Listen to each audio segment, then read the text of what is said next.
입니다.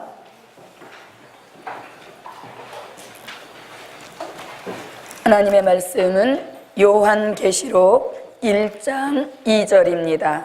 요한계시록 1장 2절입니다.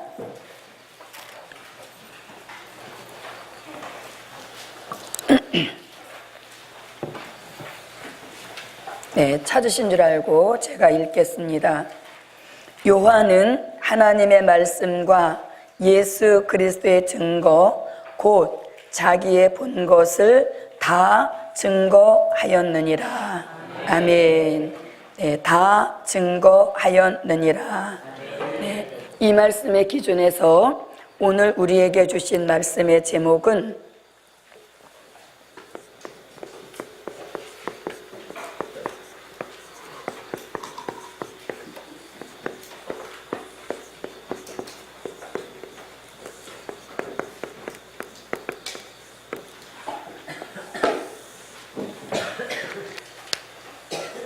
네, 오늘 철야해 주신 말씀의 제목은 사도 요한의 다 증거.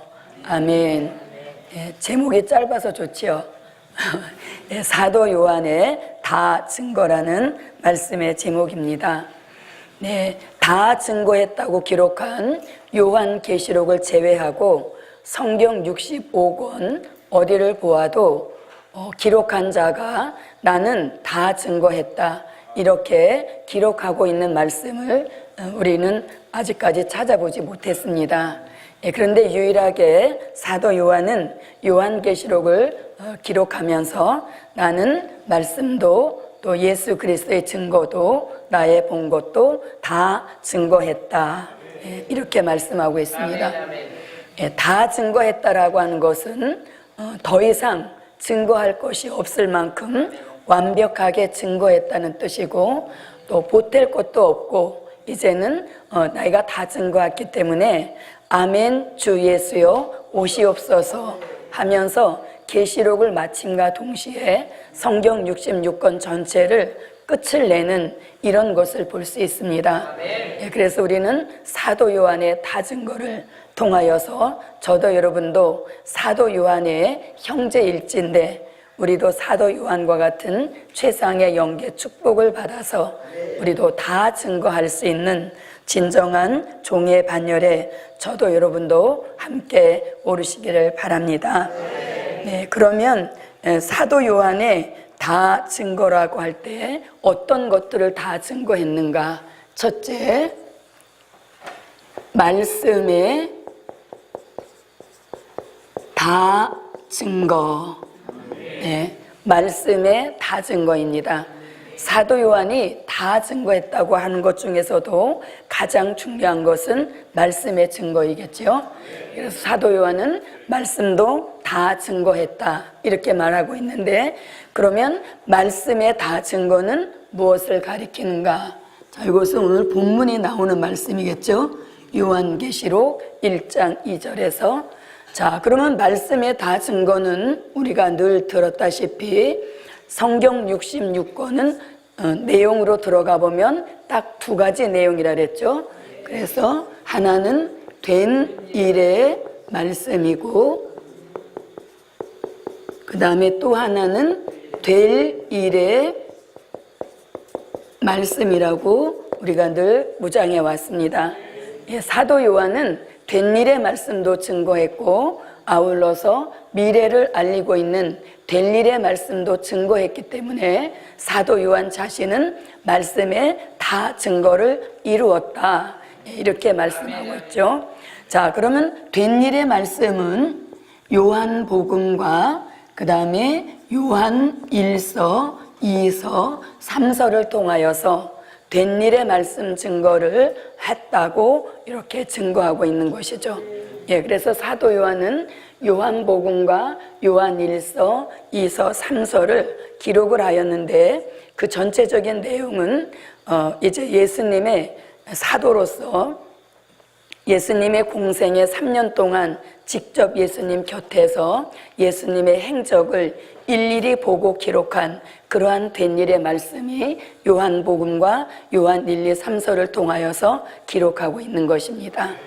뿐만 아니라 말씀의 다 증거를 이루기 위하여서 사도 요한은 될 일의 말씀을 요한 계시록을 통하여서 기록하고 있으므로 자신은 말씀을 다 증거했다 이렇게 말하죠.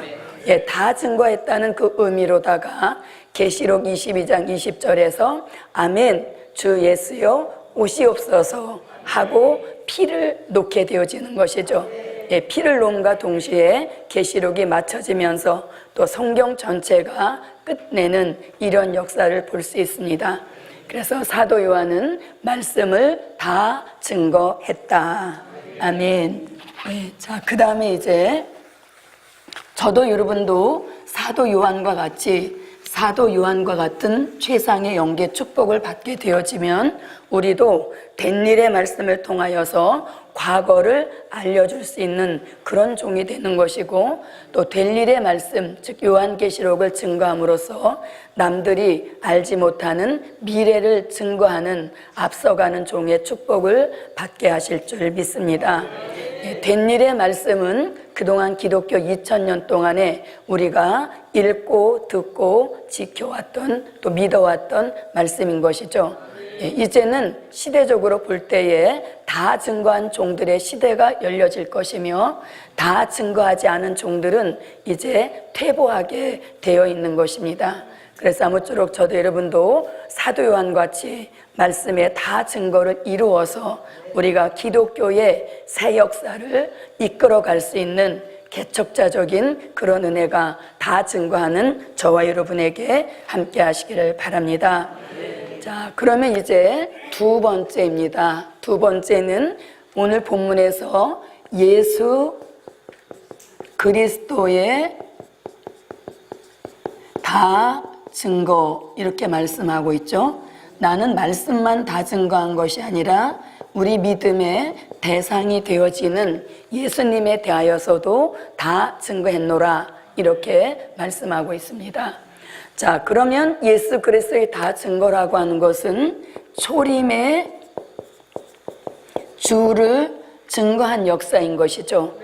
초림의 주를 증거한 역사인데 초림의 주는 역시 요한복음과 요한 1서, 2서, 3서를 통하여서 초림의 주님으로 오신 그 역사를 증거하고 있습니다.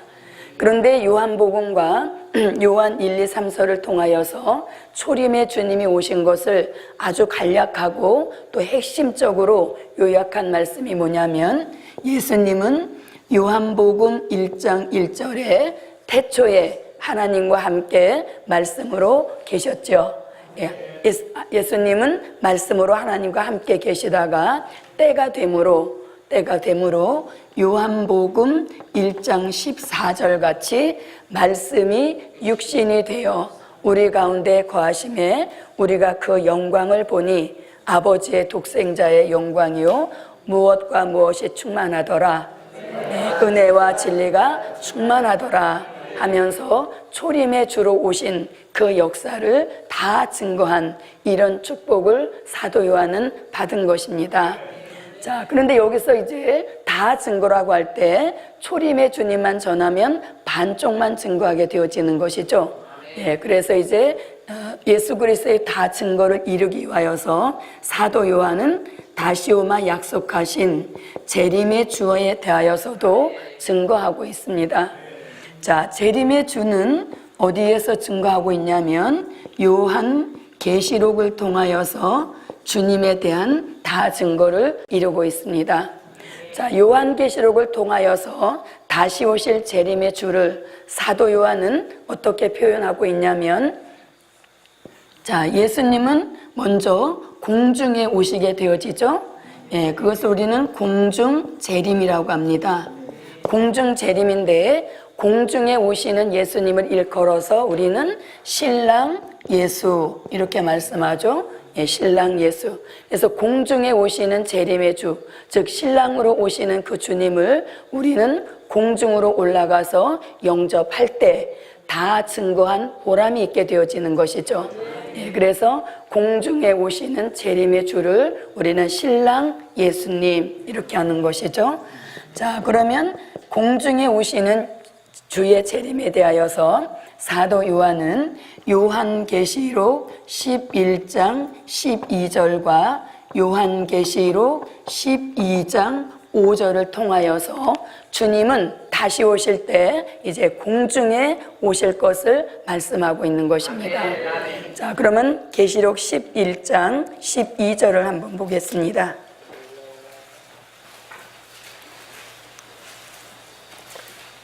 네, 읽어주세요.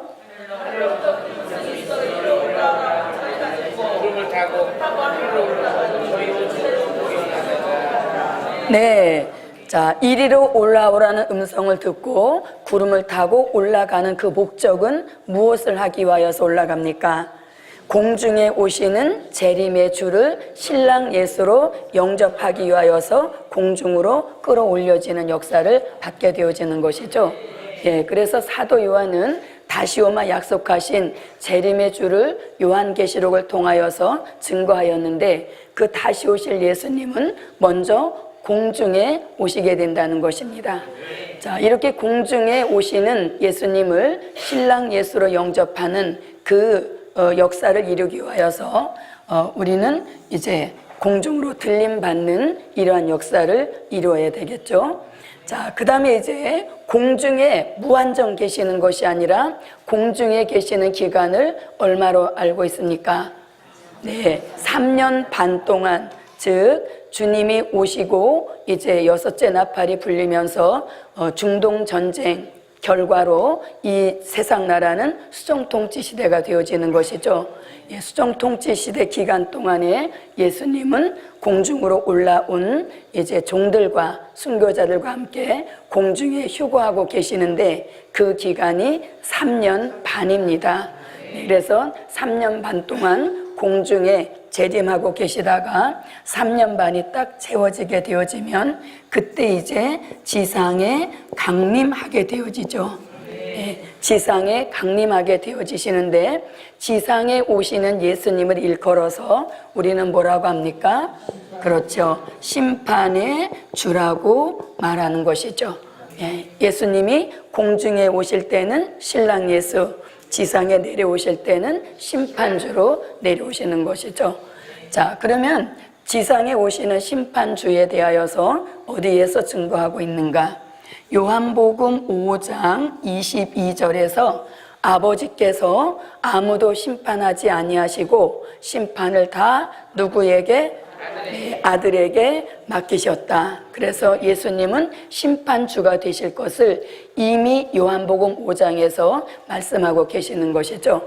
자, 그 말씀을 이루기 위하여서 요한계시록 1장 7절에서 볼지어다 구름을 타고 오시리라 각인의 눈이 그를 보겠고 그를 찌른 자들도 볼 터이요. 이렇게 말씀하면서 땅에 있는 족속이 다 애곡하리니 그러하리라 아멘 하면서 지상에 오시는 예수님은 심판주로 오신다는 것을 말씀하고 있는 것이죠. 심판주로 오는 것을 서론적인 계시로 내다본 말씀이 되겠습니다. 자, 그 다음에 요한계시록 6장 12절로 17절 말씀에서도 역시 지상에 오시는 심판 주님을 목록적인 계시로 내다본 말씀이 되겠죠. 자, 이 말씀이 다 어디에 와서? 네, 요한계시록 14장 1절에 와서 시온산에 강림하심으로 심판을 진행하시는 역사가 있게 되는 것이죠. 예, 그 심판하시는 모습을 일컬어서 요한계시록 19장 11절로 13절에서 백마를 타시고 이제 심판을 진행하시는 이런 역사를 말씀하고 있습니다. 네, 그래서 사도 요한은 재림의 주 예수님에 대한 다 증거를 했는데 초림의 주님을 증거한 것은 물론이려니와 이제 재림의 주를 증거하게 된 것이죠. 자, 보세요. 초림의 주를 증거할 때는 사도 요한은 은혜 시대의 전형적인 종이었죠. 즉 12사도 중에 한 사람이었었습니다.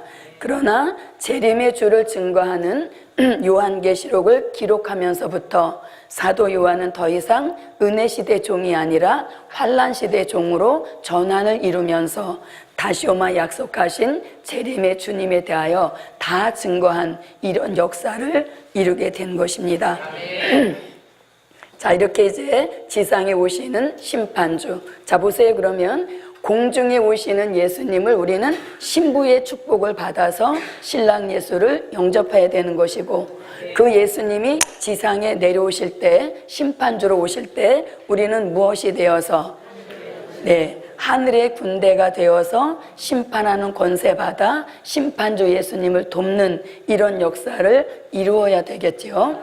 자, 이렇게 이제 지상에 강림하신 예수님이 심판을 이제 진행하신 후에 심판하신 목적은 무엇을 이루기 위하여서? 천년 왕국 새 시대를 이루기 위하여서 심판을 불갑을 하시게 되는 것이죠. 심판 후에 주님은 또 어떤 역사를 이루시는가? 바로 통치자가 되실 예수님을 가리키죠. 통치자가 되실 예수님. 그 통치자가 되실 예수님을 일컬어서 요한계시록 1장 5절에서는 땅의 임금들의 머리가 되신 예수님이시다, 이렇게 기록하죠. 또 요한계시록 17장 14절과 요한계시록 19장 16절에서는 자, 우리 이 말씀 한번 찾아볼까요? 계시록 17장 14절입니다.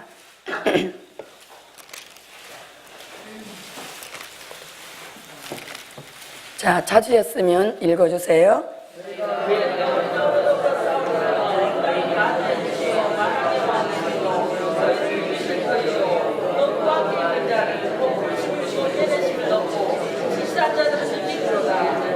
네, 자, 계시록 19장 16절도 한번 읽어보겠습니다.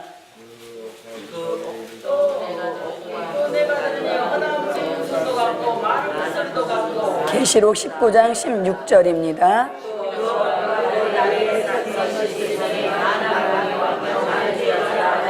네, 자, 이 통치자 예수님을 일컬어서 만왕의 왕, 만주의 주가 되신다, 이렇게 말씀하죠.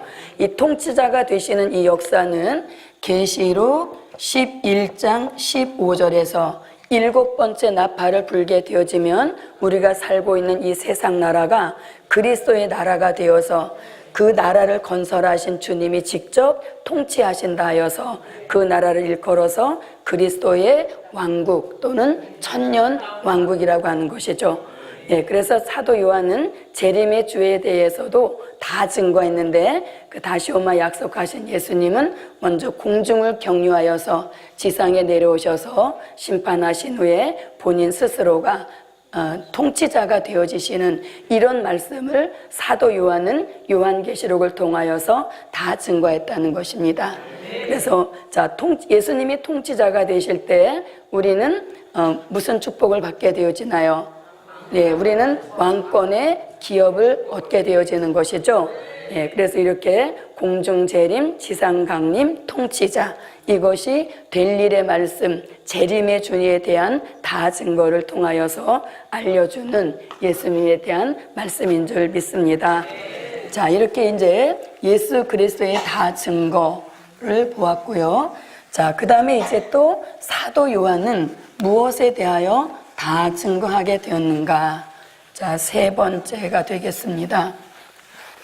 자, 세 번째는 이렇게 한번 잡아보았습니다. 자, 세 번째, 성령에 대한 다 증거. 네, 사도 요한은 말씀의 다 증거, 예수 그리스도의 다 증거와 아울러서 성령의 은혜에 대하여서도 다 증거했습니다. 자, 성령에 대한 다 증거는 첫째, 은혜 시대, 이렇게 한 것은 은혜 시대라는 약자가 되겠습니다. 은혜 시대의 성령에 대하여 증거를 했지요. 자, 은혜 시대 성령의 증거는 요한복음 3장 3절로 5절에서 물과 성령으로 거듭난 자가 하나님의 나라를 들어가게 된다. 이렇게 하면서 성령의 역사 받아야, 최소한 성령의 역사를 받아야 그리스도의 나라를 들어갈 수 있다. 이렇게 말씀하고 있죠. 자, 그 다음에 요한복음 4장 10절에서도 수가성의 여인에게 주신 말씀이죠. 내가 주는 물은 다시 목마르지만 내가 내게 주는 물은 다시 목마르지 아니할 것이다 하면서 그 역사를 생수라고 말씀하시고, 그 생수는 요한복음 7장 37절로 39절에서 믿는 자가 받을 성령을 가리키심이라 이렇게 말씀합니다. 그래서 하나님의 성령의 역사는 뜨거운 불의 역사로도 임하시지만 또 생수로도 임하실 것을 요한복음 7장 또 4장을 통하여서 알려주고 계시는 말씀이 되겠습니다. 자, 그 다음에 또 이 성령을 소개하고 있는데 요한복음 14장 16절로 17절과 26절에서 은혜 시대에 보내주시는 그 성령을 이름하여서 무엇이라고 합니까? 네, 보혜사 성령이다 이렇게 말씀하죠. 보혜사 성령이다 이렇게 말씀합니다. 자, 이 은혜 시대에 우리가 이미 받은 이 보혜사 성령은 요엘 선지자의 표현에 의하면 이른비 같이 내리는 성령이 되겠죠. 요엘 선지자의 표현에 의하면 요엘서 2장 23절에 비에는 이른 비와 늦은 비가 있는데 이 은혜 시대 성령의 역사는 이른 비와 같은 성령이라는 것입니다. 그래서 이 이른 비 같은 성령의 역사는 복음의 씨를 심고 가꾸기 위하여서 내리시는 성령의 역사라는 것입니다. 이 보혜사 성령이 기독교 2000년을 한결같이 이끌어온 원동력이 되는 것이죠. 그리고 예루살렘에서 시작한 그 기독교가 전 세계적인 역사를 이루는데도 바로 보혜사 성령의 역사를 통하여서 기독교가 전 세계적인 종교가 된 것입니다. 그래서 이 보혜사 성령도 엄청 대단한 그런 역사를 이룬 것이죠. 그래서 이것은 기독교를 시작하는 알파적인 성령의 역사라고 말씀드릴 수가 있습니다. 자, 그런데 사도 요한은 성령에 대한 다 증거를 이루기 위하여서 요한계시록에서 기독교의 종말의 역사를 마치기 위하여서 하나님은 또 한 번의 성령의 역사를 보내주시는데 그 성령을 일컬어서 우리는 환난시대 성령이라고 하고 그 성령을 이름하여서 일곱 영 이렇게 말씀하는 것이죠. 그 일곱 영의 역사를 요한계시록 1장 4절과 요한계시록 3장 1절과 요한계시록 4장 5절과 또 요한계시록 5장 6절 등에서 일곱 영의 역사를 4번씩 말씀하고 있습니다. 자, 계시록 1장 4절에서는 한번 찾아볼까요? 자, 계시록 1장 4절입니다. 자, 찾으셨으면 읽어주세요. 이제도 계시고 전에도 계시고 창자고 신리와 보좌의 일곱 영. 네. 자, 여기서 우리가 특별하게 볼 수 있는 말씀은 뭐냐면 맨 마지막 줄에 이렇게 말씀하시죠. 장차 오실 이와 그 보좌 앞에 일곱 영 이렇게 말씀하죠. 장차 오실 이는 재림의 주를 가리키는 역사인 것이죠. 그러면 자, 보혜사 성령, 은혜 시대에 우리가 받았던 이 보혜사 성령은 초림의 주를 증거하기 위하여 증인 서는 종들에게 주신 성령의 역사라면 계시록 1장 4절에서는 장차 오실 이와 그 보좌 앞에 일곱 영 이렇게 있죠. 그래서 일곱 영의 이 역사는 장차 오실, 즉 재림의 주를 증거할 종들에게 일곱 영을 부어주신다, 이렇게 말씀하고 있는 것이죠.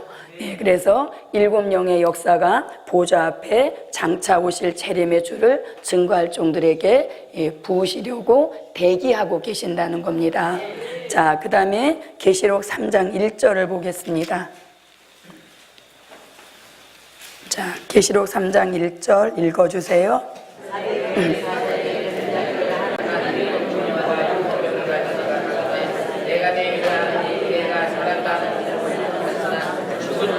네, 똑같은 일곱 영의 역사인데 1장 4절에서는 장차 오실 이와 관련된 성령이 일곱 영이다, 일곱 영의 특징을 그렇게 설명하고 있고, 3장 1절에서는 마지막 때 주의 손에 붙들린 일곱 별 같은 종이 되기 위하여서는 반드시 일곱 영의 역사를 받아야 된다, 이렇게 말하면서 일곱 영과 일곱 별은 함께 가는 역사라는 것을 말씀해 주고 있죠.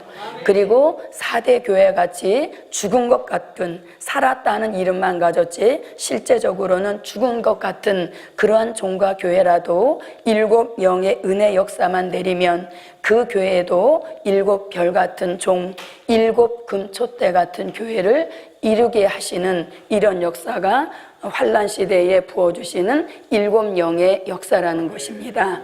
자, 그 다음에 계시록 4장 5절을 한번 보겠습니다. 계시록 4장 5절 읽어주세요.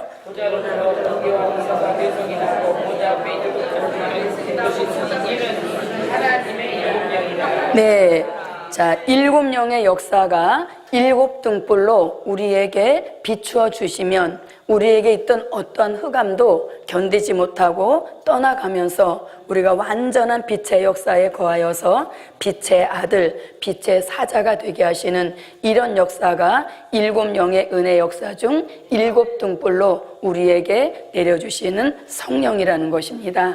자, 그 다음에 계시록 5장 6절을 한번 보겠습니다. 읽어주세요. 내가 또 보니 부자와 내 성물과 성도님 사이에 어린 양이 섰는데 일찍 죽을당한 것 같더라. 일곱 표가 일곱 눈이 있으니 이는 온 땅에 보내신 것이고 하나님의 일곱 영이더라. 네, 자, 4장 5절에서는 일곱 등불로 역사해 주시는 일곱 영이라고 했다면 5장 6절에서는 일곱 불, 일곱 눈, 이렇게 말씀하죠. 자, 일곱 불은 하나님의 완전한 보호 속에 완전 승리를 이루시는 역사를 가리키는 것입니다.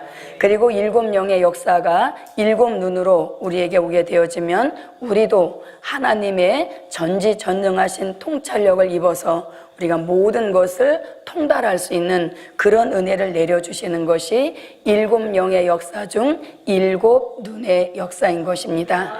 네, 그래서 이렇게 보혜사 성령으로 기독교를 시작하셨고 또 초림의 주를 증거하게 하셨다면 이 마지막 환란 시대에 일곱 영을 부어주셔서 다시 오마 약속하신 재림의 주를 완전하게 증거하게 하시고 또 이 일곱 영의 역사 받은 종들도 완전한 데 나아가는 허락을 받는 이런 역사가 일곱 영의 은혜 역사로 이루어지게 하실 줄 믿습니다.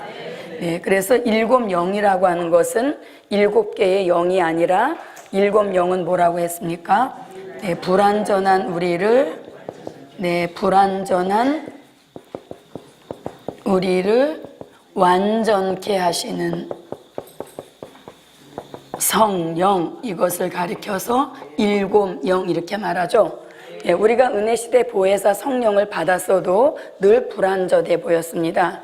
왜 불완전해 보였냐면 갈라디아서 5장 16절로 17절 말씀에 보면 우리가 성령을 받게 되어지면 우리 안에는 원래 존재하고 있던 육체의 소욕과 또 우리가 새롭게 받은 성령의 소욕이 함께 있는데 이 둘이가 서로 뜻이 다르기 때문에 서로 대적한다, 이렇게 말씀하고 있죠. 그래서 대적해서 일어나는 일들을 통해서 우리는 늘 불안전한 그런 모습을 보였었는데 마지막에 뜻있는 종들에게 완전한 데 나가는 허락하신다는 표현으로 7영을 부어주시면 우리는 옛사람의 모습을 벗어버리고 완전한 데 나가는 허락, 즉 예수 그리스도의 형상을 이루게 하시는 이런 역사를 7영으로 내려주신다, 이렇게 말씀하고 있습니다.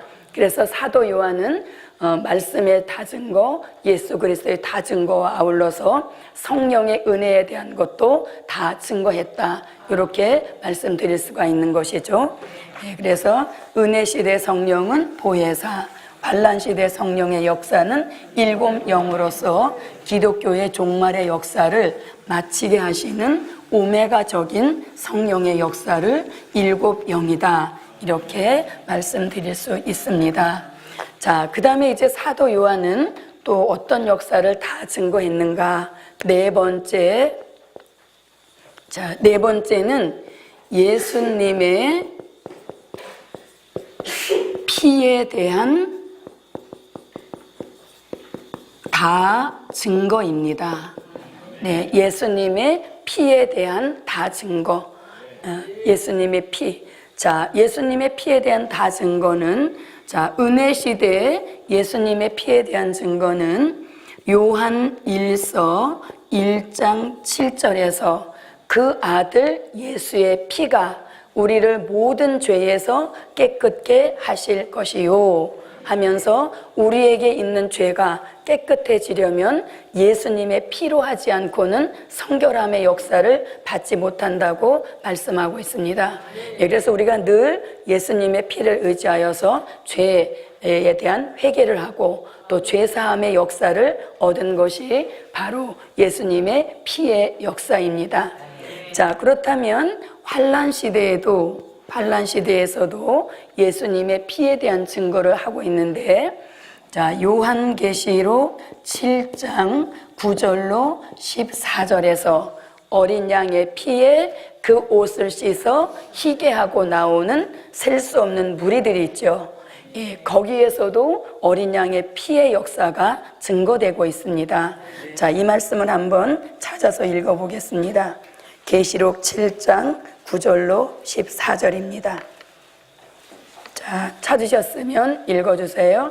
이름에 내가 보니 강나라와 백성과 파벌에서 장사들도 있었으니 우리가 지금도 손에 손에가 소리 저가는데 원하시니 보내 우리 하나님 어린 양의 입니다. 모든 천사가 보좌와 천들과 예수님의 주위에 섰다가 보좌 병들의 얼굴을 대고 하나님께 경배하여 가운데 아멘 천사가 영광 지혜와 성과 능력과 미움이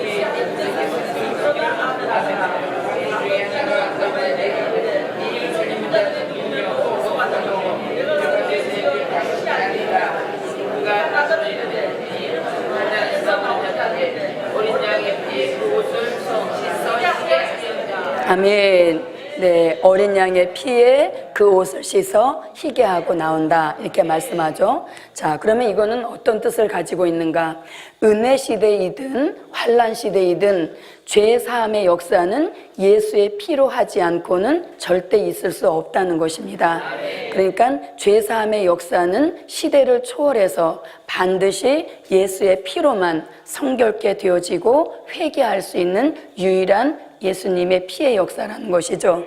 네, 그래서 이렇게 계시록 7장 9절로 14절은 계시록 7장 1절로 8절과 같이 하나님의 입맞은 종 14만 4천이 주의 재림 전 3년 반 동안 전 세계에 나가서 다시 예언을 외치게 되는데, 그 다시 예언이라고 하는 것은 주의 재림을 알리는 역사입니다. 그 주의 재림을 알리는 그 역사는 곧 기독교 역사상 마지막 회개 운동이 되어지는 것이죠. 그 마지막 회개 외침을 듣고 그 찔림을 받은 사람들이 어린 양의 피를 의지하여서 죄사함을 받고 옷을 희게 하고 나오는 이런 무리들이 나온다는 것이 환난 시대에 예수님의 피에 대한 증거인 것입니다. 그래서 우리는 은혜 시대든 환난 시대든 어느 시대이건 시대를 초월해서 죄사함의 길은 무엇밖에 없다. 네, 예수의 피밖에 없다. 그래서 우리가 은혜 시대에 예수의 피밖에 없네라는 찬양을 참으로 많이 불렀던 그런 역사인 것이죠. 예, 그래서 이렇게 사도 요한은 예수님의 피에 대하여서도 다 증거했다. 예, 이렇게 말씀드릴 수 있습니다. 자, 그 다음에 이제 다섯 번째로, 구원에 대한 다 증거입니다. 네, 사도 요한은 말씀도 또 예수님에 대하여서도 성령에 대하여서도 또 예수님의 피에 대하여서도 다 증거했을 뿐만 아니라 믿음의 가장 궁극적인 목적, 믿음의 가장 초점인 구원에 대하여서도 다 증거했습니다. 자, 그럼 구원에 대한 다 증거는 이쪽에다 쓰겠습니다. 자, 은혜 시대의 죄 가운데 영혼 구원에 대하여서, 은혜 시대의 죄 가운데 영혼 구원에 대하여서 사도 요한은 증거하고 있습니다. 자, 그 말씀이 어디에 있는가? 요한복음 11장 25절에서 말씀하고 있죠. 자, 요한복음 11장 25절에서 뭐라고? 내가 곧 부활이요 생명이니 나를 믿는 자는 죽어도 살겠고 하면서 은혜 시대 영혼 구원은 죽어서 받는 구원이라는 것을 말씀하고 있는 것이죠. 예, 자, 우리가 지금 벨일의 말씀을 통하여서 영육구원을 내다보니까 영혼구원에 대한 어떤 조금의 어떤 그런 좀 뭐랄까 소홀이라 할까 그렇게 생각이 되어지지만 이 은혜 시대의 죄 가운데 영혼구원도 대단한 역사인 것입니다. 예, 우리가 죽어서 받는 구원이라고 좀 이렇게 좀 가기를 꺼려하지만 사실상 이 구원도 엄청난 축복의 역사인 것이죠. 예, 그래서 이렇게 사도 요한은 은혜 시대 영혼 구원을 요한복음 11장 25절에서 분명하게 말씀하고 있고, 자, 그 다음에 요한복음 5장 24절에서도 나를 믿고 내 말을 듣고 나 보내신 이를 믿는 자는 영생을 얻었고 심판에 이르지 아니하나니 곧 사망에서 생명으로 옮겼느니라 하면서 은혜 시대 구원은 반드시 죽음을 거쳐야 받을 수 있는 영혼 구원이라는 것을 사도 요한은 증거하고 있습니다. 자, 뿐만 아니라 요한복음 3장 16절에서도 또 독생자를 믿는 자는 멸망치 않고 영생을 얻으리라 이렇게 말씀하고 있죠.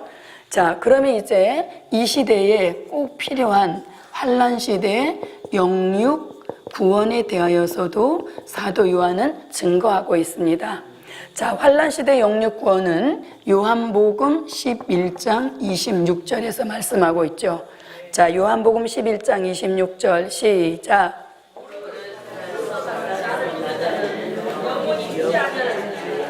네, 바로 나오시는 분은 벌써 환난 시대 영육 구원의 확신을 가지고 계신 분이죠.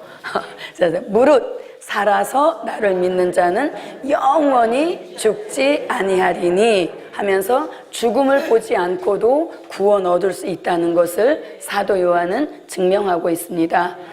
자, 그런데 요한복음에서는 그냥 영육구원이 있다는 것을 이렇게 말씀하고 있는데 이제 요한계시록에 들어가게 되어지면 이 영육구원을 더 세분화해서 말씀하죠. 자, 영육구원에는 또 어떻게 구분이 되어집니까?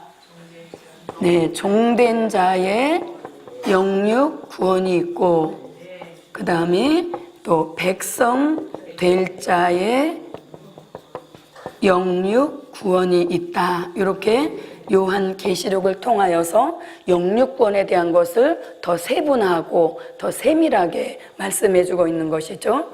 자, 종된 자의 영육 구원. 여기서 말씀하는 종이라고 하는 것은 어떤 목사님, 또 뭐 이렇게 전도사, 강도사 이런 분들을 가리키는 것이 아니라 여기서 종이라고 하는 그 개념을 우리는 바로 알아야 되겠죠. 요한계시록 1장 1절처럼 반드시 속히 될 일을 보이신 그 종이 환난 시대에 종된 자의 영육권을 받게 된다는 것이죠. 자, 이 종은 반드시 속히 될 일을 보이셨고 또 환난 시대에 하나님이 쓰실 종이라는 표를 해주시는데 그 표를 일컬어서 계시록 7장 1절로 4절에서는 하나님의 입맞은 종이다 이렇게 말하죠. 네, 그래서 하나님의 입맞은 이 종이 반드시 속히 될 일의 말씀을 깨닫고 마지막의 시대에 하나님의 뜻을 이루는 일에 1등 공신처럼 쓰임을 받게 되는 것이죠. 예, 그 역사에 대한 축복으로 종된 자의 영육구원을 이루게 하시는 겁니다. 자, 계시록 1장 1절을 한번 보겠습니다. 계시록 1장 1절. 자, 읽어주세요.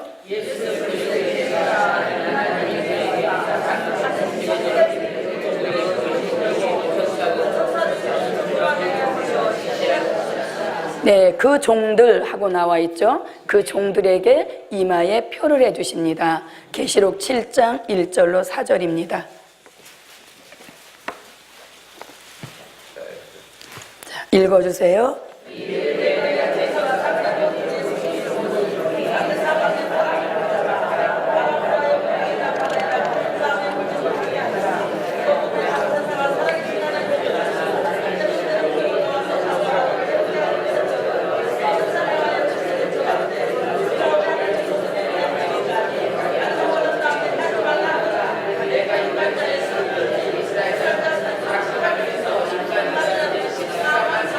네. 자, 그래서 종된 자의 영육권 받을 종들은 그 수가 이미 예정되어 있다고 말씀하고 있죠. 자, 이 종된 자들의 영육구원은 어떻게 받게 되어지는가? 계시록 11장 12절과 계시록 12장 5절을 통해서 볼 때 이 종된 자들의 영육구원은 들림받아서 공중에 올려가는 이 역사를 통하여서 종된 자의 영육구원을 완성케 되는 것입니다. 자, 그러면 이들은 어떻게 해서 올려가게 되었는가? 주님이 오시기 전 3년 반 동안 전 세계로 나가서 다시 예언을 외치게 되어지는데 그 다시 예언하는 기간 3년 반이 채워지기 전 3일 반 전에 이제 무적행으로부터 올라온 짐승에게 죽임을 당하게 되어지죠. 이것이 곧 기독교 종말의 역사 마지막 순교가 되는 것입니다. 그래서 이들이 자기가 복음 전하던 곳에서 쓰러져 죽어 있다가 3일 반이 딱 차게 되어지면 계시록 11장 11절처럼 생기가 들어와서 자기 발로 일어서고 11장 12절에 다 같이 시작. 우리 중에는 부흥 강사 나설 분이 한 분도 안 계시네요. 다시 시작. 이리로 올라오라 하는 음성을 듣고 구름을 타고 올라가게 되어지는 것이죠. 이것이 바로 종된 자의 영육구원을 이루는 역사인 것입니다. 자, 계시록 11장 12절을 한번 보겠습니다.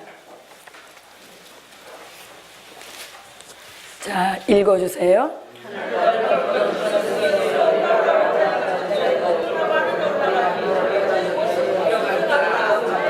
네.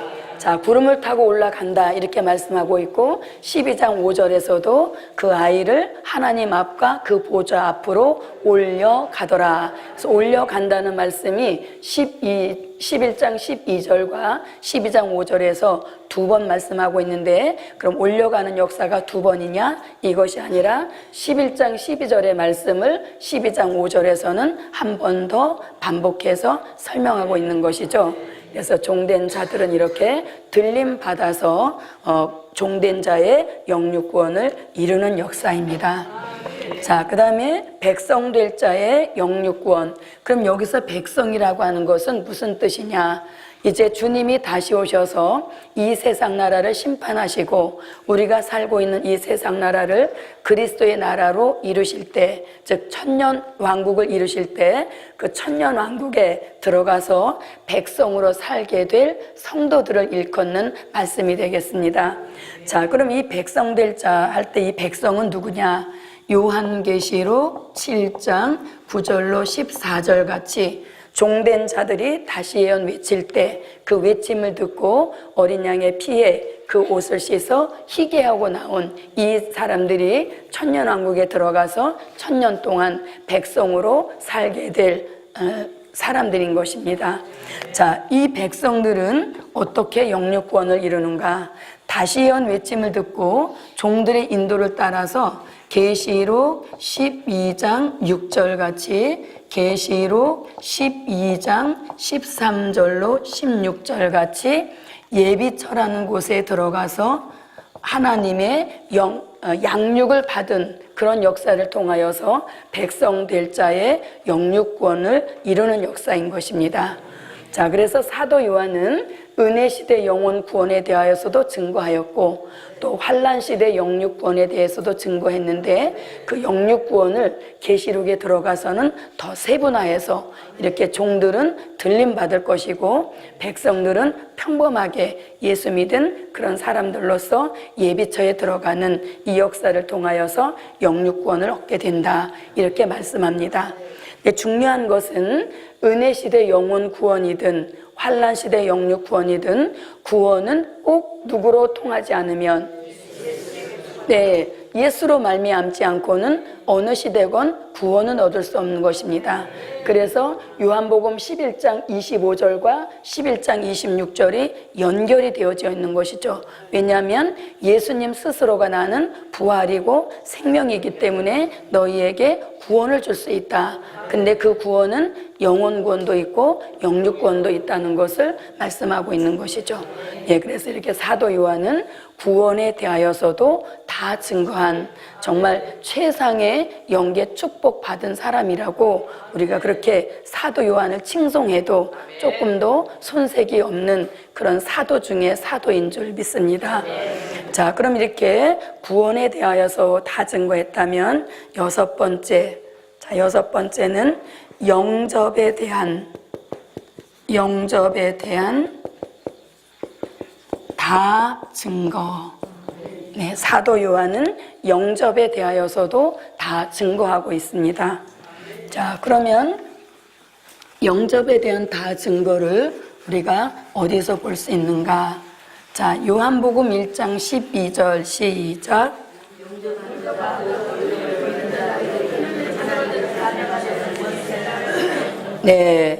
자, 그러니까 지금 읽으신 요한복음 1장 12절에서는 은혜 시대 초림의 주를 영접하는 역사에 대한 말씀인 것이죠. 요한복음 1장 12절에서 요한복음 1장 12절에서 자, 은혜 시대 예수님 초림의 주를 영접하는 것은 굉장히 쉬운 일인 것이에요. 물론 주님이 믿음을 주셔야 그것이 또 가능하겠지만 그러나 초림의 주를 영접하는 역사에서는 아무런 준비 없이도 바로 즉석에서 영접이 가능한 것입니다. 지나가다가도 예수 믿으세요 이렇게 권유할 때 나 예수 믿겠습니다 이렇게 한 그것이 곧 예수님을 영접한 결과가 된 것이죠. 그래서 초림의 주님을 영접하는 것은 매우 쉬운 것입니다. 그래서 얼마나 쉬운 것이냐면 자, 어떤 할머님한테 전도를 했습니다. 은혜시대 때 전도를 하는데 뭐라고 하냐면 할머니가 구원받는 것은 할머니가 여기 집에서 경로당에 가는 것보다 더 쉬운 게 구원받는 거예요. 이렇게 말씀드렸어요. 왜냐하면 경로당에 가려면 힘과 노력을 들여서 가야 되지만 예수님을 영접하는 것은 시인하면 되는 것이잖아요. 나 예수 믿겠습니다. 그것도 힘들면 어떻게? 고개만 까딱해도 눈만 깜빡해도 그 신호가 예수님을 믿겠다는 영접이라는 의지가 되어서 구원함에 이르게 하시는 역사인 것이죠. 이것이 우리가 2000년 동안 영접해온 역사인 것이고 또 이 영접의 역사는 계속 진행 중이 되어지는 것이죠. 그 다음에 자, 환난 시대 재림의 주를 영접하는 역사입니다. 재림의 주를 영접하는 것. 자, 이 재림의 주는 아까 말씀드렸지만 요한계시록 11장 12절과 12장 5절에서 우리가 공중으로 끌어올려지는 것, 구름을 타고 공중으로 올라가는 것은 그 목적이 무엇을 하기 위하여서 재림의 주를 신랑 예수로 영접하기 위하여서 들림받는 역사인 것이죠. 예, 그래서 초림의 주를 영접하는 것은 이 지상에서 예수 믿습니다 하는 시인을 통해서 영접이 가능한 것이지만 다시오마 약속하신 재림의 주를 영접하는 것은 장소 자체가 틀린 것이에요. 반드시 어디로 올라가야? 예, 공중으로 끌어올려지는 이런 역사를 받은 자만 재림의 주를 영접하게 되어지는 것이죠. 그래서 영접하는 장소 자체가 틀리다는 것입니다. 또 틀린 거의 차이점을 찾아보면 초림의 주를 영접하는 것은 2000년 전부터 지금까지 계속 진행 중이고 앞으로도 계속 진행이 되어질 영접의 역사이지만 이 재림의 주를 영접하는 것은 기독교 역사상, 인류 역사상 단 한 번으로 맞춰지는 것입니다. 그래서 한 번으로 맞춰지는 그 기회를 놓치게 되어지면 다시 재림의 주를 영접할 수 있는 기회는 오지 않는다는 것이죠. 예, 그래서 이 마지막 말세 복음, 이것은 굉장히 정교한 복음이 되어야 되는 것입니다.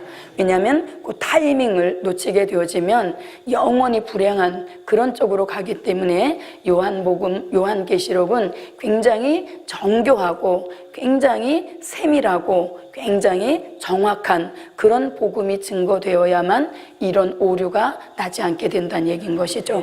그래서 재림의 주를 영접하는 역사는 그런 차이점을 가지고 있고 또 초림의 주를 영접하는 역사에서 준비할 사항이 아무것도 없었지만 다시오마 약속하신 재림의 주를 영접하는 일에는 꼭 준비해야 될 것이 세 가지가 있죠. 자, 그 세 가지를 우리가 알아보면 마태복음 25장 1절로 13절에서 무엇과 무엇을 준비해야? 네, 기름과 등불을 준비해야만 슬기로운 다섯 처녀가 되어서 신랑 예수를 영접하게 되어지는 것이죠. 자, 히브리서 9장 28절에서는 무엇이 되어야? 네, 자, 우리 요건 한번 읽어볼까요? 히브리서 9장 28절입니다.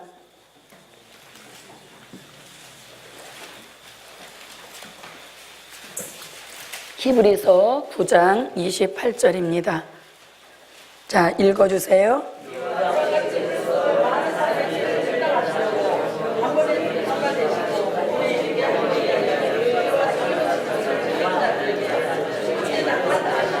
네, 죄와 상관없이 된 자에게 두 번째란 재림을 가리키는 역사인 것이죠. 그래서 두 번째 나타나시리라. 그래서 이것은 죄의 문제가 해결되어야 된다는 겁니다. 그래서 초림의 주를 영접하는 사람은 죄인의 입장에서 영접이 되는 것이고 재림의 주를 영접하는 자는 이미 죄의 문제를 해결해서 죄와 상관없이 된 입장에서 영접이 가능하다는 것입니다. 그래서 죄의 문제가 이렇게 엄청난 차이를 가지고 오는 것이죠.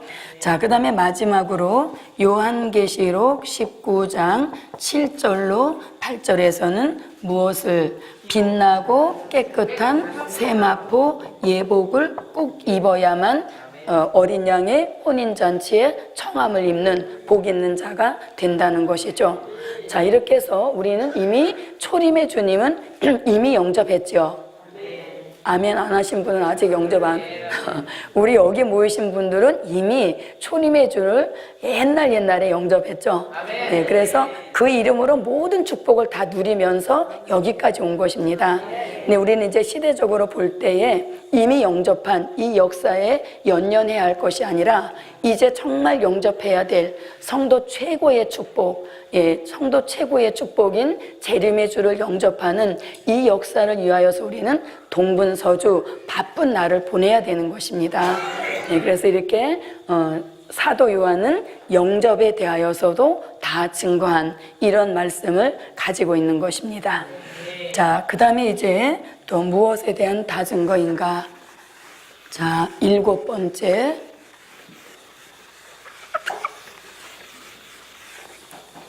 자, 7번째는 자, 사랑에 대한 다 증거입니다. 사랑에 대한 다 증거. 자, 그러면 사랑에 대한 다 증거, 우리는 은혜 시대 하나님의 사랑에 대해서 너무나 많이 우리가 무장해 왔지요. 자, 은혜 시대 하나님의 사랑. 자, 은혜 시대 하나님의 사랑에 대해서 사도 요한은 어떻게 증거하고 있습니까? 요한복음 3장 16절에서 하나님의 세상을 이처럼 사랑하사, 이처럼 사랑하셨다는 것은 이 지구 안에 거하는 오고 가는 모든 사람들을 다 사랑하신다는 겁니다. 다 사랑하신다는 그 표현으로다가 독생자이신 예수님을 내어주셨죠. 내어주셨지만 믿느냐 안 믿느냐는 우리의 그 개인적인 차이에 있는 것이지 하나님은 누구나를 다 사랑하셨다는 것입니다. 자, 뿐만 아니라 요한 1서 4장 7절로 21절에서 하나님은 사랑이시다. 하나님을 사랑한다고 하고 형제를 사랑하지 않는 사람은 그 안에 하나님의 사랑이 없는 사람이라고 이렇게 은혜 시대의 하나님의 사랑에 대하여서 증거하고 있습니다. 자, 그 다음에 환난 시대 하나님의 사랑에 대하여서도 사도 요한은 증거하고 있죠.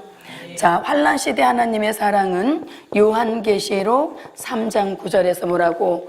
원수로 네 발 앞에 와서 절하게 함으로 내가 너를 사랑하는 줄을 알게 하리라.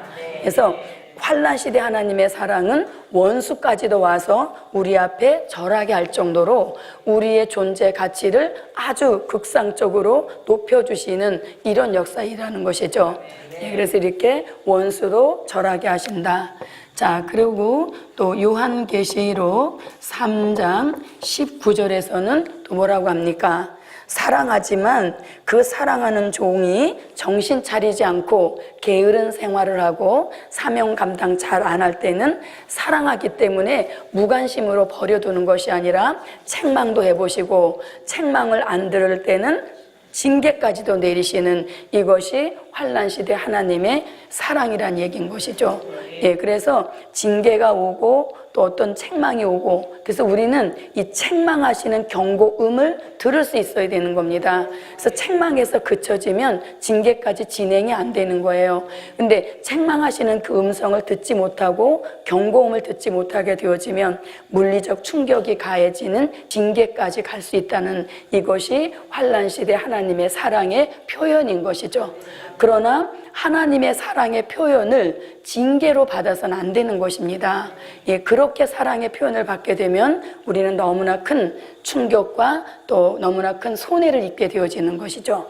자, 이렇게 이제 하나님의 사랑은 환난 시대에 나타내셨는데 환난 시대 하나님의 사랑을 받기 위하여서 전제적 조건이 붙는데 그게 뭐냐면 요한계시록 2장 4절로 5절 같이 잃어버린 처음 사랑을 회복할 때 그 사람에게 원수로 와서 앞에 절하게 하시는 이런 사랑을 주시고 또 무관심 속에 방치해 두시는 것이 아니라 항상 관심을 가지고 사랑의 표현을 해주신다는 겁니다. 그래서 환난 시대 하나님의 사랑을 받으려면 먼저 잃어버린 처음 사랑을 회복하는 이런 역사를 이루어야 할 줄 믿습니다. 그래서 이렇게 사도 요한은 하나님의 사랑에 대하여서도 다 증거한, 그래서 사도 요한은 사랑에 대하여 다 증거한 그런 역사로 주님이 12사도 중에서도 예수님이 특별히 사랑하신 그 제자였던 그런 말을 또 듣기도 한 것이죠. 자, 이렇게 이제 사랑에 대한 다 증거를 보았습니다. 자, 그러면 이제 몇 가지 안 남았으니까 한번 잘 보도록 하겠습니다. 자, 그러면 자, 여덟 번째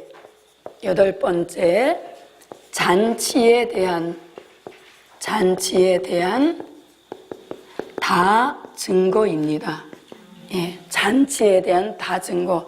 약간 좀 생소하죠. 잔치에 대한 다 증거. 자, 잔치에 대한 다 증거로서 자, 은혜 시대 잔치는 어디에서 나타내셨나요? 네, 요한복음 2장에서 가나의 혼인잔치에 대한 말씀을 하셨죠. 가나의 혼인잔치, 요한복음 2장에서 가나의 혼인잔치. 예, 여기서 주님은 첫 번째 기적을 나타내셨죠.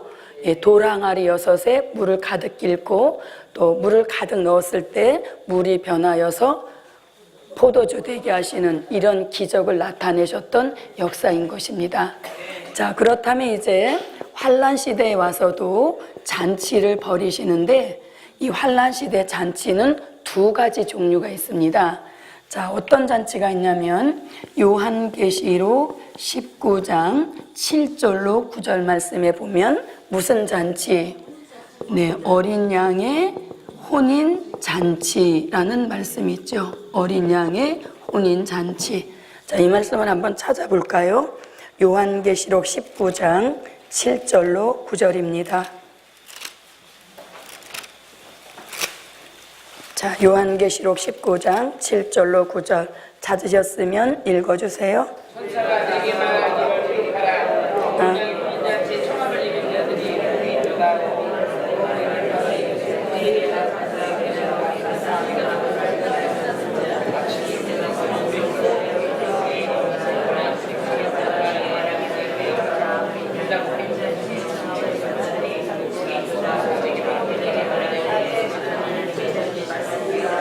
네, 자, 어린 양의 혼인 잔치를 하나님은 이제 마지막 잔치로 준비해 놓고 계십니다. 이 어린 양의 혼인 잔치에 우리는 청함을 입는 복 있는 사람이 되어야 되겠죠. 예, 그 어린 양의 혼인 잔치에 청함을 입는 복 있는 사람이 되기 위하여서는 빛나고 깨끗한 세마포를 입으라, 이렇게 말씀하고 계시죠. 뿐만 아니라 아까 말씀드렸던 기름과 등불, 죄와 상관없어지는 이런 역사 받은 종이 결국은 어린 양의 혼인 잔치에 청함을 입게 되는 것입니다. 자, 그 다음에 또 주목할 만한 잔치가 요한계시록 19장 17절 말씀에 또 잔치라는 말씀이 나오는데 잔치라고 해서 다 흥겨운 건 아니더라고요. 자, 계시록 19장 17절을 한번 보겠습니다. 자, 읽어주세요.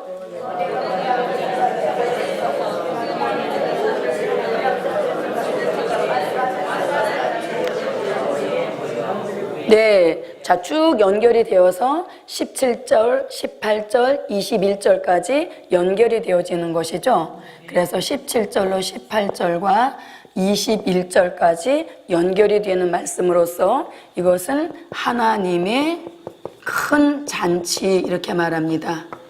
그런데 하나님이 마지막 때에 큰 잔치를 이렇게 베풀 것을 에스겔 선지자도 에스겔서 39장 17절로 20절에서 사도 요한과 똑같은 말씀을 하고 있습니다. 하나님의 큰 잔치, 이렇게 말씀하고 있죠. 자, 그런데 잔치하면 우리가 다 흥겨운, 그리고 굉장히 이렇게 좋은 그런 일의 역사인데 사실 이게 이름이 잔치인 것이지 사실은 이게 곡성 나는 거잖아요. 그죠? 예, 잔치는 누구의 입장에서 잔치가 되었는가? 바로 새의 입장에서 볼 때는 잔치 벌렸네, 이렇게 되어지는 것이죠. 그래서 새의 입장에서 볼 때는 평소에 한 번도 먹어보지 못했던 무슨 고기를 먹습니까? 예, 인육을 먹게 된다는 것입니다. 그러나 새로 태어나서는 그날이 최고로 행복한 날이겠죠. 예, 그래서 사람의 고기를 먹는데 그 사람의 고기가 다양하다는 것입니다. 뭐라고 다양하게 표현을 합니까? 18절을 한번 읽어보겠습니다. 18절 읽어주세요. 왕들의 고기와 장수들의 고기와 장사들의 고기와 말들 그 산자들의 고기와 자기가 종들이나 버릴 수 없어. 네, 자, 이렇게 이제 모든 사람들의 고기를 다양하게, 그래서 이때가 바로 고기 뷔페가 되겠죠. 다양한 고기를 진열해 놓고 새한테 마음에 드는 것을 마음껏 먹으라고 이렇게 말하고 있는 것입니다. 자, 바로 이 하나님의 잔치는 산자의 심판 때에 일어나는 일들을 가리키는 것입니다. 예, 산자의 심판 때 모든 악인을 입에, 심판주의 입으로 나오는 검에 죽여서 그 영혼은 음부로 보내고 그 육체는 새의 밥이 되게 하신다는 것이 요한계시록 19장과 에스겔서 39장 17절로 20절에 아주 똑같은 예언이 되겠습니다. 그래서 우리가 사람으로 태어나서 이 새의 밥이 된다는 것이 굉장히 불행한 일인 것이죠. 예, 그래서 이렇게 우리는 내가 알고 있는 친지라든가 내가 알고 있는 이웃 사람 중에서 새의 밥이 되는 이런 불행한 일은 일어나서는 안 되겠죠. 예, 그래서 이렇게 하나님의 큰 잔치가 배설되어 있다는 것을 알려주고 있는 것입니다. 그래서 우리는 어린 양의 혼인 잔치에는 청함을 입어서 복 있는 종들이 되어야 되겠고, 하나님이 벌리신 큰 잔치에 우리는 무슨 자격으로 여기 참여하게 되나요?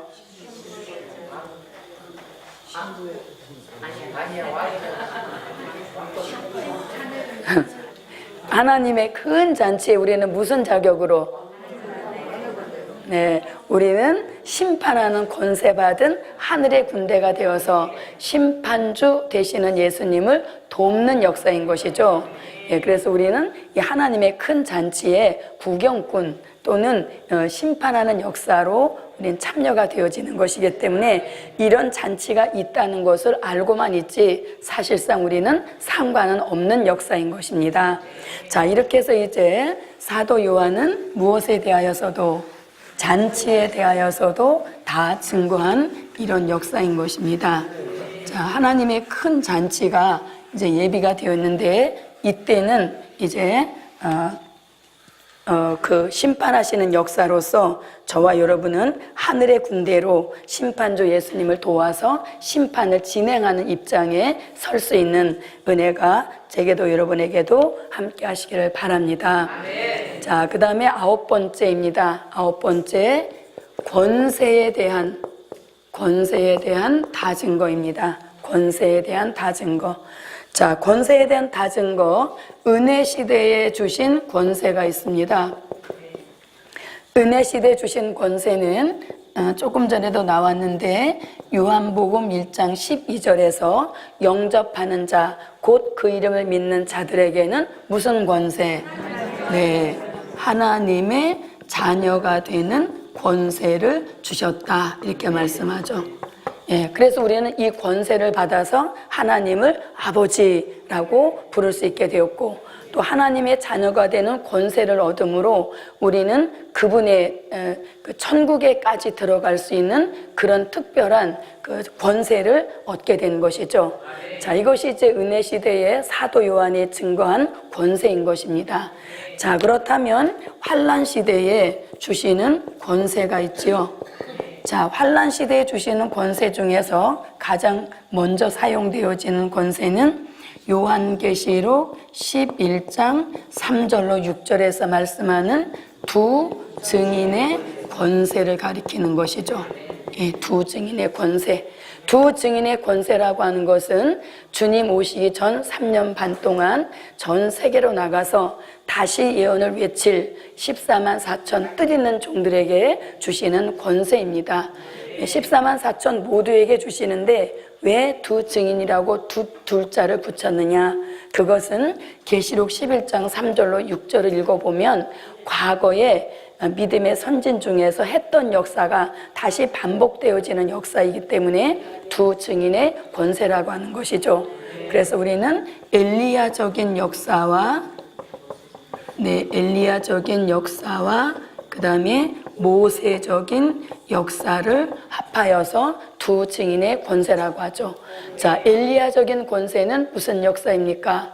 하늘을 닫아 비 오지 못하게 하고 또 원수가 해하고 앉을 그 입에서 불이 나가서 원수를 소멸하게 되는 것이죠. 자, 그 다음에 모세적인 역사는 어떤 역사? 네, 물이 변하여 피되게 하고 아무 때든지 원하는 대로 여러 가지 재앙으로 땅을 치는 이런 역사가 모세적인 역사이죠. 출애굽할 모세에게는 10가지 재앙으로 제한이 되어 있었지만 두 증인의 권세 받은 이런 종들에게는 모세적인 역사이지만 그 권세가 10가지로 제한되어 있는 것이 아니라 아무 때든지 원하는 대로 여러 가지 재앙을 마음껏 쓸 수 있는 권세라는 것이죠. 예, 그래서 이렇게 두 증인의 권세를 다시 예언할 뜻있는 종들에게 주시는 권세입니다. 자, 이 두 증인의 권세를 받게 되어지면 자동적으로 또 주어지는 권세가 있는데 그 권세를 이름하여서 요한계시록 2장 26절로 27절과 요한계시록 12장 5절과 요한계시록 19장 14절로 15절에서 무슨 권세? 네, 19장 14절로 15절에서 철장의 권세 이렇게 말씀하죠. 자, 그러면 한번 우리 읽어볼게요. 계시록 19장 14절로 15절을 보겠습니다. 계시록 19장 14절로 15절. 자, 읽어주세요.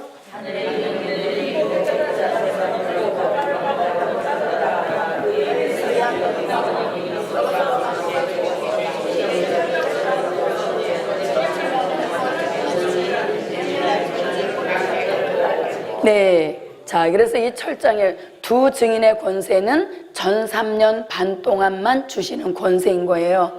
그래서 그 예언을 하는 날 동안만 쓰여지는 권세이죠. 그래서 그 예언하기 전에도 예언이 끝난 후에도 절대 쓰여지지 않는 권세인 것입니다. 그래서 우리는 두 증인의 권세가 지금도 나간다. 이런 건 굉장히 위험한 비진리인 것입니다. 자, 그 다음에 철장의 권세는 이제 산자를 심판할 때 주시는 권세 역사를 일컬어서 철장의 권세다 이렇게 말씀하는 것이죠.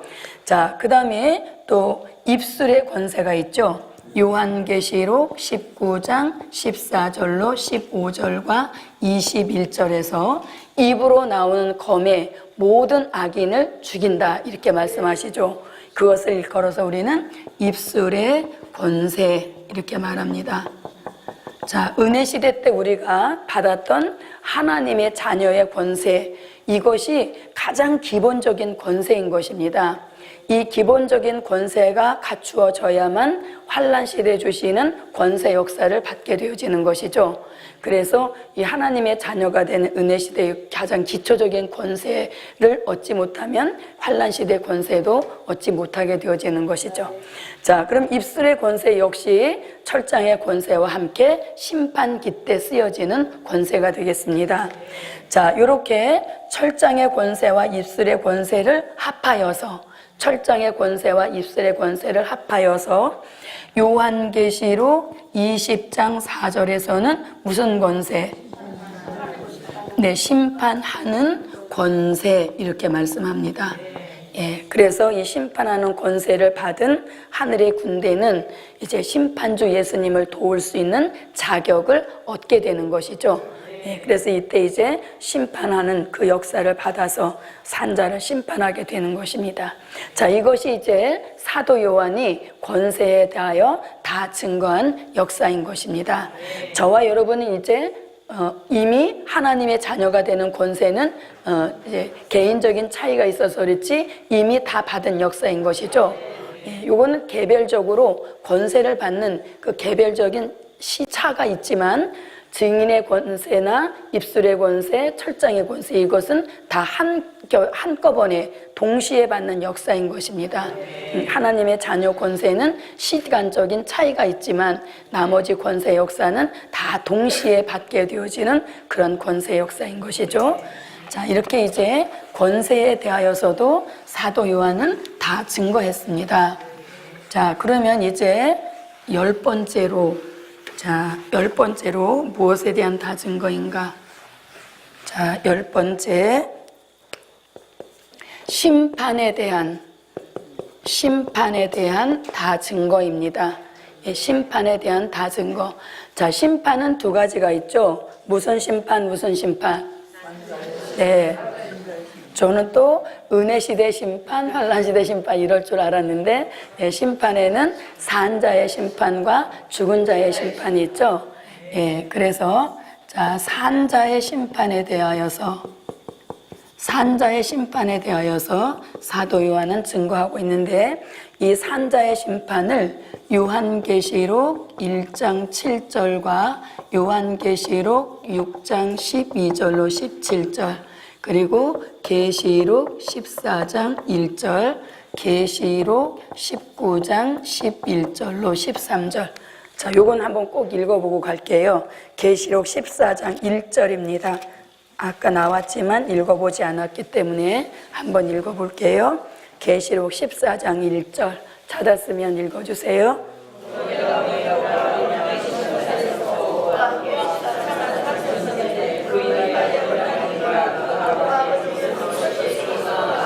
네, 보라 어린 양이 시온산에 섰고, 시온산에 강림하셨다는 얘기죠.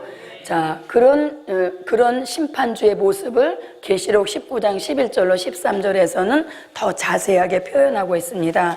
계시록 19장 11절로 13절입니다. 읽어주세요.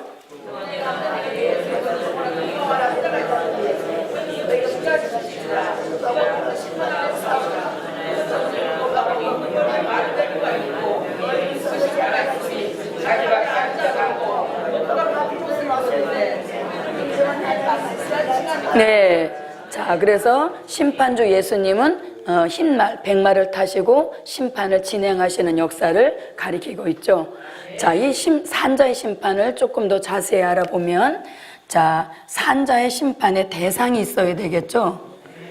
먼저 심판주가 있는데, 심판주는 아까 똑같은 말씀 요한복음 5장 22절에서 예수님이 심판주가 되시는 역사인 것이고, 자, 그 다음에 심판의 대상입니다. 누구를 심판할 거냐? 그 심판의 대상을 조금 더 핵심적으로 보면 용을 잡는 것이 심판 대상의 1순위입니다. 아멘. 자, 용은 계시록 12장 7절로 9절에 보니까 옛뱀, 마귀, 사단이라 그랬습니다. 그 옛뱀, 마귀, 사단, 즉 용을 잡는 이것이 산자의 심판 중에서 가장 클라이막스가 되겠죠. 예, 모든 잘못이, 모든 죄와 악이 다 이 용으로부터 비롯된 것인데, 이제 이때 용을 잡는 역사가 비로소 진행이 되는 것입니다. 자, 용을 잡는 역사는 계시록 20장 1절로 3절에서, 그 다음에 심판의 대상 중에서 짐승 같은 무신론 공산주의, 그 다음에 하나님의 종들 가운데서 변질되고 타락한 거짓 선지자가 있는데, 이들이 심판의 대상이 되는 것입니다. 이들은 계시록 19장 19절로 20절 같은 이런 방법으로 심판을 하시죠. 자, 그 다음에 또 악인들이 심판을 받게 되어지는데, 이 악인을 조금 세분화해 보게 되어지면 요한계시록 17장 같이 예수님을 잘 못 믿은 변질된 교회를 가리켜서 음녀교회라고 하는 것이죠.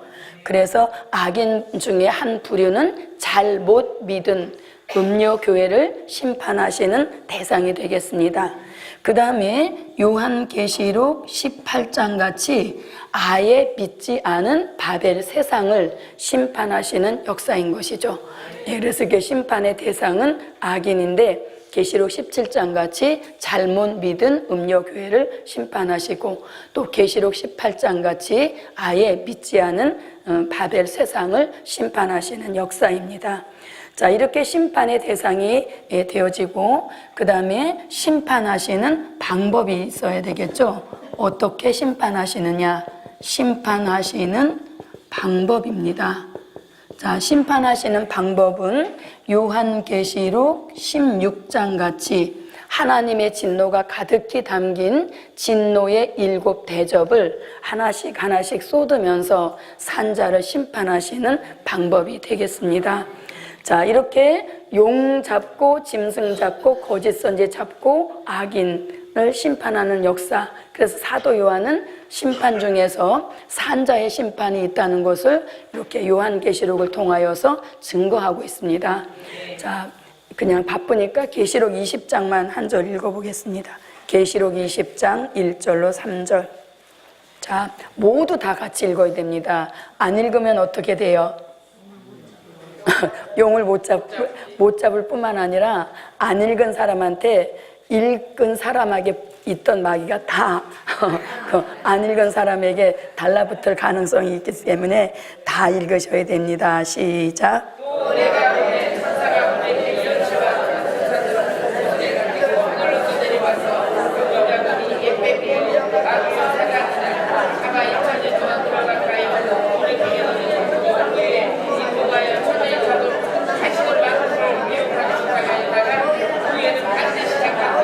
아멘. 네. 자, 이렇게 우리가 지금까지는 마귀 쫓으러 가자 이렇게 말했지만 요한계시록에서는 용을 잡는 역사예요.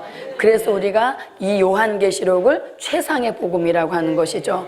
그래서 이렇게 용을 잡는 것이 산자의 심판 대상 중에 1순위가 되는 것입니다. 자, 그 다음에 이제 사도 요한은 심판에 대한 다 증거로 이제 무슨 심판을 증거합니까? 죽은 자의 심판을 증거하고 있는 것이죠.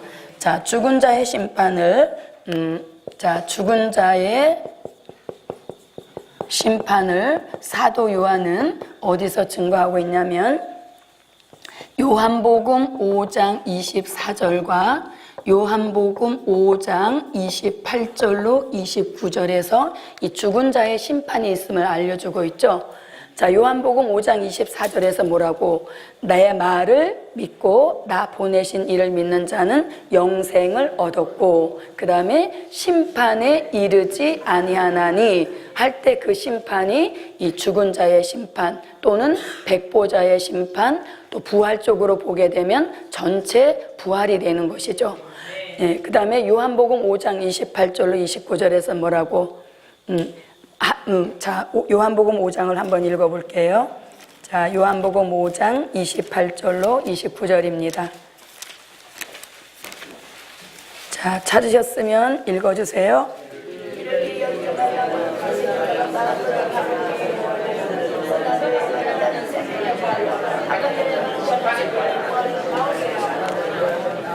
네, 그래서 죽은 자의 심판을 요한복음 5장에서는 부활적으로 본 것입니다. 그래서 우리는 그것을 전체 부활이라고도 하는 것이죠.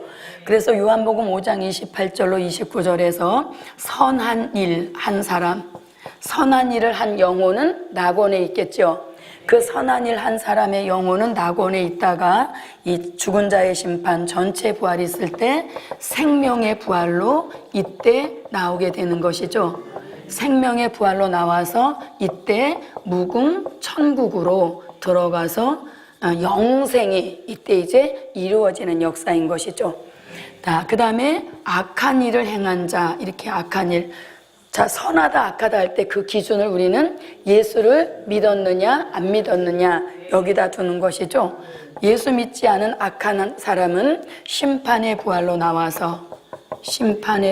나와서 이때 불못, 즉 지옥으로 가게 되어지는 것이죠. 예, 악한 일을 한 사람의 영혼은 음부로 가 있다가 죽은 자의 심판, 백보자의 심판, 전체 부활이 있을 때 심판의 부활로 나와서 불못, 지옥으로 가게 되는 것이죠. 자, 그러면 요한복음 5장 24절과 요한복음 5장 28절로 29절 이 죽은 자의 심판이 있다는 것이 어디에 와서 이루어지냐면 요한계시록 20장 11절로 14절에 와서 이루어지는 역사인 것입니다. 자, 우리 요거 한번 읽어볼게요. 계시록 20장 11절로 14절입니다. 자, 읽어주세요.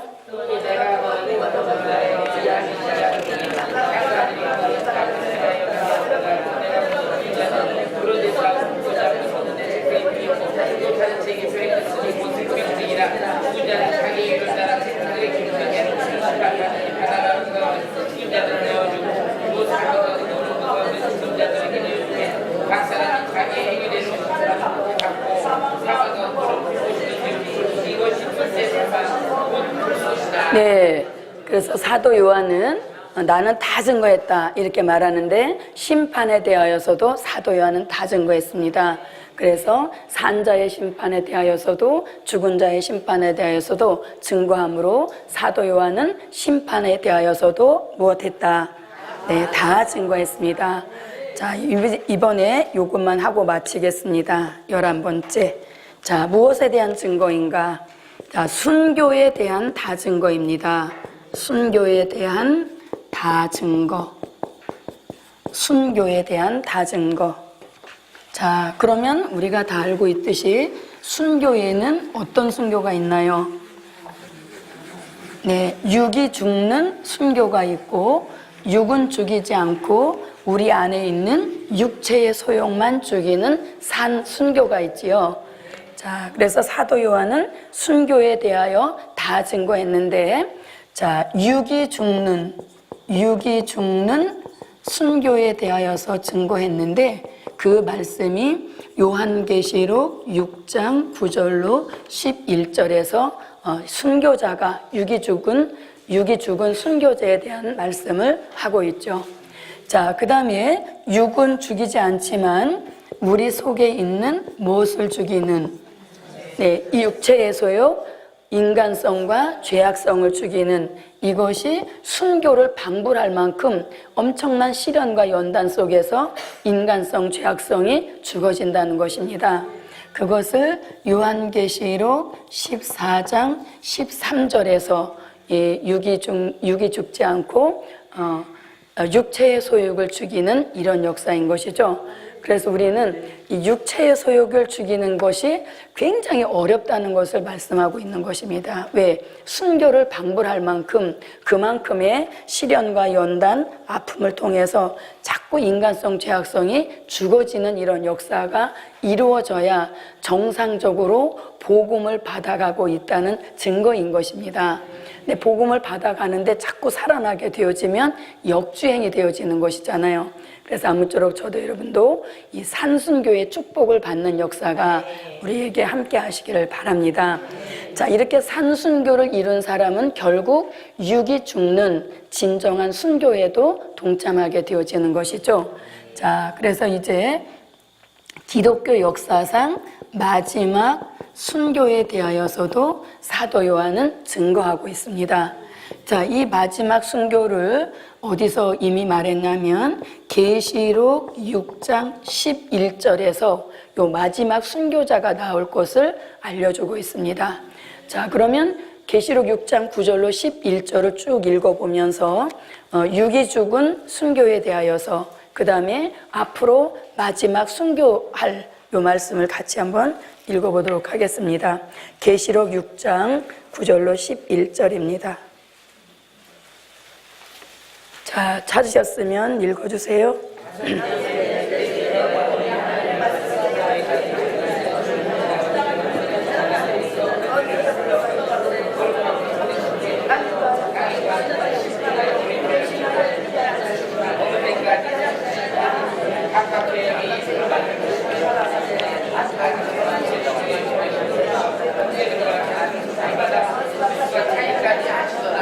네, 자, 계시록 6장 9절에서는 순교자들이 이런 과정을 통해서 순교했다는 정의를 말씀합니다. 우리가 복음을 위하여서 자기 목숨 하나밖에 없는 목숨을 헌신짝같이 버린 순교자들이 있다는 것을 알고는 있었지만 그 순교자들이 무엇을 하고 있는지, 즉 순교자들의 근황, 요즘 뭘 하고 있을까, 이런 것들에 대해서는 전혀 몰랐습니다. 왜냐하면 계시록 여기 요 구절에 딱 한 번 나와 있는 말씀이기 때문에 본문 계시록 6장 9절로 11절의 말씀을 모르면 순교자들이 있다는 사실은 알고 있었지만 이들이 요즘 무엇을 하고 있다는 것은 모르는 거예요. 그런데 본문에 보니까 이 사람들은 말씀을 증거하다가, 예수를 증거하다가 현장에서 목배임을 받은 그런 영혼들이 순교자에 포함이 된다는 것이죠. 예, 그래서 우리는 순교에 대한 정의를 바로 알아야 됩니다. 목배임 받았다라니까 그러면 뭐 창에 찔려서 배 찔려 죽였다 이런 건 포함이 안 되냐? 이런 건 너무나 어린아이적인 질문인 것이죠. 예, 목배임을 받은 것은 물론이니와 어떠한 경우에 타사를 의미하는 것이죠. 자, 그러면서 뭐라고 하냐면 10절이 이제 9절이 순교자에 대한 정의라면 10절은 순교자가 지금 무엇을 하고 있다는 그 근황을 알려주는 거예요. 10절을 보니까 순교자들은 죽어서도 쉬지 않고 계속적으로 무엇하고 있다? 기도하고 있다는 겁니다. 그런데 그 기도의 제목이 많은 것이 아니라 기도의 제목이 다 똑같아요. 순교자의 수가 아무리 많아도 그 기도의 제목은 단 하나로, 둘로 딱 이렇게 똑같이 이루어져 있다는 거죠. 왜냐하면 죽는 원인도 같았고 또 죽음의 그 역사도 같은 그런 역사이기 때문에 기도 제목도 똑같은 동일함을 이루고 있는 것이죠. 기도 제목이 뭐라고요? 땅에 있는 자들을 심판해서 우리가 억울하게 흘린 그 핏값을 갚아주십시오. 이렇게 두 가지 내용을 기도하니까 11절에 그 기도에 응답이 내려지죠. 예, 응답이 내려지는데 뭐라고 하냐면 아직 잠시 동안 좀 더 쉬어라. 쉬라는 건 뭐 좀 더 기도하라는 뜻이죠. 그러면서 뭐라고 하냐면 거기 이제 나옵니다. 밑에 하반절. 자, 저희 동무 종들과 형제들도 자기처럼 죽임을 받아 이렇게 돼 있죠. 자기처럼 죽임을 받아 할 때 자기는 누구 자기? 우리 자기가 아니고 여기서는 6장 9절로 10절에 해당되는 그 순교자를 가리키는 것이죠.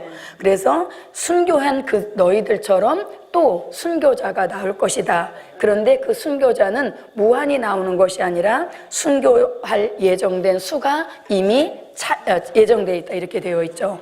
예, 그래서 여기서 죽임을 받아 이게 바로 계시록 6장 11절에서 마지막 순교자가 나올 것을 알려주고 있는 말씀이죠.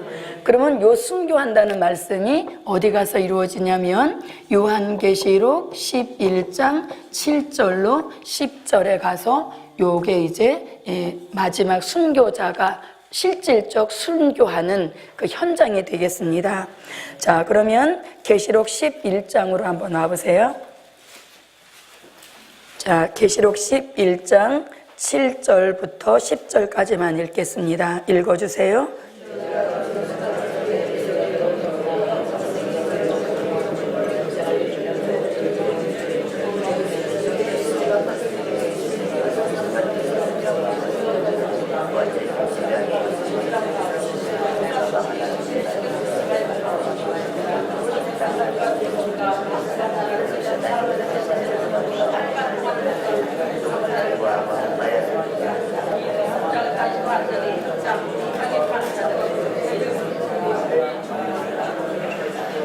네. 자, 7절에 보니까 저희가 그 증거를 마칠 때에 무적행으로부터 올라오는 짐승이 저희로 더불어 전쟁을 일으켜 저희를 이기고 저희를 죽일 터인즉 이렇게 돼 있죠. 죽일 터인즉 그 죽인다는 것이 계시록 6장 11절에서 저희처럼 죽임을 받아 한 그 말씀이 계시록 11장에 와서 이루어지는 역사인 것입니다. 이들이 곧 기독교 역사상 마지막 순교자가 된다는 이야기인 것이죠. 예, 그래서 이렇게 사도 요한은 순교에 대하여서도 다 증거하고 있는데 그 순교에는 육이 죽는 순교가 있는가 하면 또 육은 죽이지 않지만 이제 산순교 즉 육체의 소욕을 죽이는 그 역사가 순교를 방불할 만하다 하여서 이를 산순교라고 하고 그 다음에 이 산순교를 견뎌낸 종들이 결국은 복음, 마지막 증거, 즉 다시 예언을 외치다가 그 다시 예언하는 현장에서 마지막 순교를 하게 된다는 것입니다. 그래서 그리고 아까 여기 계시록 6장 11절에서 저희 동무종들도 자기처럼 죽임을 받아 할 때 그 죽임을 받아 그 수가 차기까지 하라 이렇게 하죠.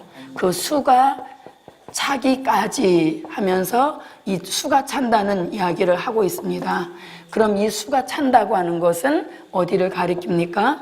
계시록 7장 1절로 4절에서 하나님의 인을 맡고 나오는 14만 4천의 수를 가리키는 역사인 것입니다. 자, 이래서 이제 사도 요한은 계시록 1장 2절을 통해서 말씀에 다 증거, 예수 그리스도의 다 증거, 나의 본 것을 다 증거하였다 이렇게 말씀했는데, 요한복음과 요한 1, 2, 3서 그리고 요한 계시록을 통하여서 그 외에도 사도 요한이 다 증거했다는 것을 이렇게 11가지로 한번 요약해 보았습니다.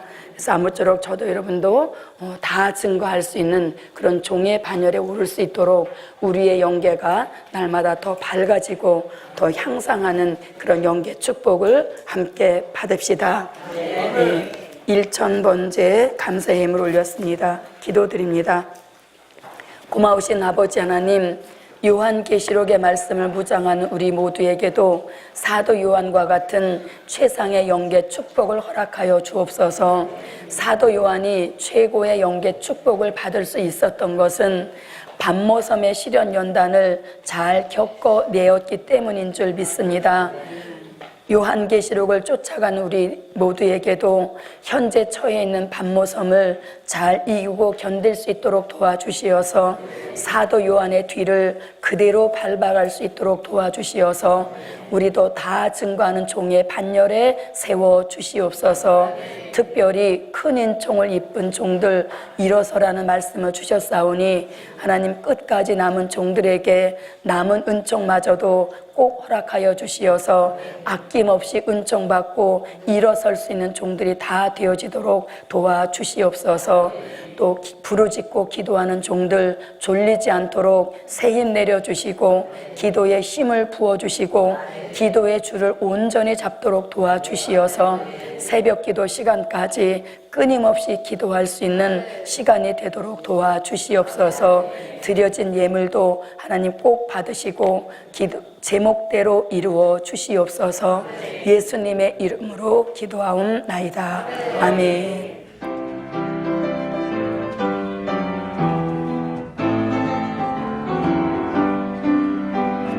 환난 시대의 한 말씀 아구까지 재물하네. 심령 속에 채워지고 마음판에 새겨지네. 말씀으로 보는 하고 미래까지 보게 되고 다시의 역사 속에 하나님 뜻이 이룬다네. 아구까지 채워진 주 알건한 목 열려지네. 환난 시대 말세 진리 아구까지 채우라네. 심령 속에 채워진 비진리를 몰아내고 진리로서 보는 하고 이 진리를 분별하고 진리 성읍 예루살렘 심령 속에 이룬다네. 아구까지 채워진 주 밝은 목 열려지네. 환난 시대 크시는 아구까지 채우라네. 심령 속에 채우는 애 충만하게 넘쳐나고 은혜로서 보는 모든 것이 아름답고 은혜로운 생활 속에 좋은 일이 찾아오네. 아구까지 채워진 주 밝은 목 열려지네. 환난 시대 크신 사랑 아구까지 채우라네.